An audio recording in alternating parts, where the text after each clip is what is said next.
Reijo Koleminainen asked his friend Jarmo Nikkanen to watch his house while he was away in Helsinki. On the evening of March 10, 1979, Jarmo was getting acquainted with his friend's house when he noticed a flash of light that came from the forest. He went to investigate and was shocked to see a bell-shaped mini-UFO near the house. The object had a diameter of 20 inches and was hovering just feet off the ground. The top of the object was illuminated by a blue light, while the bottom of the object radiated red light. Jarmo attempted to take pictures of the object, but it ascended to an altitude of 10 feet, illuminated the area with red light, and shot up into the sky and disappeared.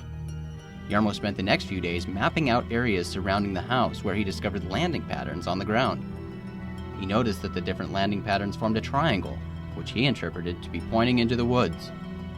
On March 16th, Jarmo followed the direction of this pointing triangle and walked through the forest. He arrived at a cottage and began to survey the area when he heard a humming sound coming from behind. When he turned around, he saw a bell-shaped mini-UFO hovering approximately 6.5 feet off the ground. This object was similar to the one he had seen just days before. The UFO was emitting blue light and moved around in different directions. Jarmo began photographing the strange object. He decided to approach the UFO, but as he did, the object disappeared.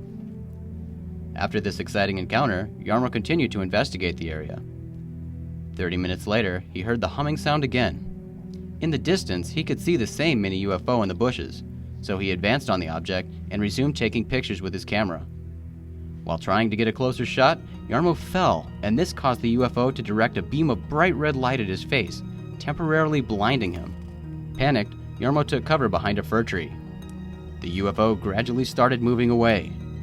Jarmo watched as a flash of light came from the top of the object. After a puff of red smoke, the UFO shot up into the sky and was gone. As he headed home, he ran into his friend Reijo, who was returning from his trip. Reijo was alarmed by Jarmo's appearance, which included blood and 2 tiny holes on the top of his nose, supposedly a result from the UFOs.